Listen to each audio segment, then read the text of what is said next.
আমি এক অতি ক্ষুদ্র মানুষ। দেশ বা রাজনীতি কোনো কিছু নিয়ে কোনো কিছু বলার আমার ইচ্ছা নেই, কিন্তু খবর দেখে যেটুকু বুঝছি সেটুকুকে মনে হচ্ছে বাংলাদেশে যে হিন্দুদের উপর অত্যাচার অনেকটাই বেড়ে গেছে, আর ওরা খুব অত্যাচারিত হচ্ছে, নাহলে এত মানুষ বর্ডারে এসে থাকে না। তো হিন্দু, আমিও হিন্দু, একই রক্ত আমাদের সবার, আমরা সবাই সনাতনী। তো সেই হিসাবে আমার বুকটা ফেটে গেলেও হয়তো আমি কিছু করতে পারবো না, কিন্তু আমার ভাবনার কিছু কথা তোমাদের গানের মাধ্যমে শোনাই। তো চলো শুরু করা যাক। ওরে দেশে ছাড়লো শেখ হাসিনা, হিন্দুদের কি দশা, আরে ঘর বাড়ি সব পড়ে আছে ভারত বর্ডারে দেখা। আরে দেশ ছাড়লো শেখ হাসিনা, হিন্দুদের কি দশা, আরে ঘর বাড়ি সব পড়ে আছে ভারত বর্ডারে দেখা। মনে করি বাংলায় যাব, বাংলায় গিয়ে বাংলা ঘুরবো, বাবা বলে থাম থাম, গেলে পিঠে তুলবে সাল, হিন্দুদের ভারতে স্থান। ওরে মুসলমান পাখি দিয়া নিচ্ছিস হিন্দুর জান, ওরে মুসলমান পাখি দিয়া নিচ্ছিস হিন্দুর জান।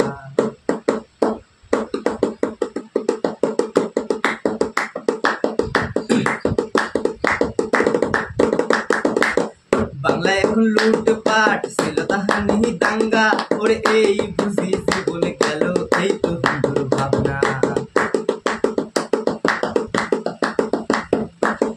বাংলায় এখন লুটপাট, ছিল তাহানি দাঙ্গা, ওরে এই বুঝি জীবন গেল, এই তো হিন্দুর ভাবনা। বাংলায় এখন বাংলা নেই, দুষ্কৃতীদের বাসা, আরে যে দিল স্বাধীনতা তার মূর্তিও ভাঙা। বাংলায় এখন বাংলা নেই, দুষ্কৃতীদের বাসা, আরে যে দিল স্বাধীনতা তার মূর্তিও ভাঙা।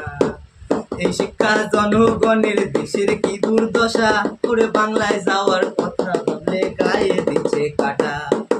এই শিক্ষা জনগণের, দেশের কি দুর্দশা, ওরে বাংলায় যাওয়ার কথা ভাবলে গায়ে দিচ্ছে কাটা।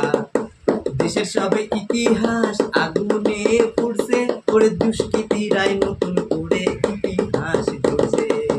গড়তে গিয়ে ইতিহাস করছে দেশের সর্বনাশ, আর থাকবে না আর পুরনো কিছু, এই তো দেশের অবস্থায়।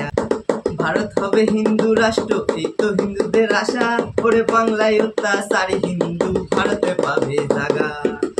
বলছি না আমি একা, সব হিন্দুরাই বলছে, ওরে বাংলায় অত্যাচারী হিন্দুরাও ভারতে স্থানে খুঁজছে। অনুরোধে আমার থাকলো আমার দেশের কাছে, ওরে বর্ডার খোলো তাড়াতাড়ি, বাঁচাও হিন্দুদেরকে। হরে কৃষ্ণ হরে রাম স্লোগান দিচ্ছে, আরে ওরাও আমার ভাই বন্ধু, আমার বুক খুলছে। হরে কৃষ্ণ হরে রাম স্লোগান দিচ্ছে, আরে ওরাও আমার ভাই বন্ধু, আমার বুক খুলছে। আমার গানে এখানে করে দিচ্ছি শেষ, আরে যদি ওরা ভালো থাকে আমার লাগবে বেশ। তো এই ছিল আমার গান। গানটি কেমন লাগলো জানাবেন। এটা আমার মনের কথা, আমার নিজের ভাবনা, নিজের লেখা গান। আর গানটা লিখতে আমি 1 ঘন্টা সময় নিয়েছি, কিছুক্ষণ আগে গানটা লিখেছি। এই যে খাতাটার পেনের কালিটা দেখলে বুঝতে পারবা যে কিছুক্ষণের মধ্যে গানটা লেখা, প্লাস এই জন্য এতটা বেঁধে যাচ্ছে। তো যেটুকু আমি পারলাম পড়ে শোনানোর চেষ্টা করলাম তোমাদের। সত্যি ভালো লাগে না এত কিছু শোনার পরে। তো এটুকুই বলার ছিল। Bye bye.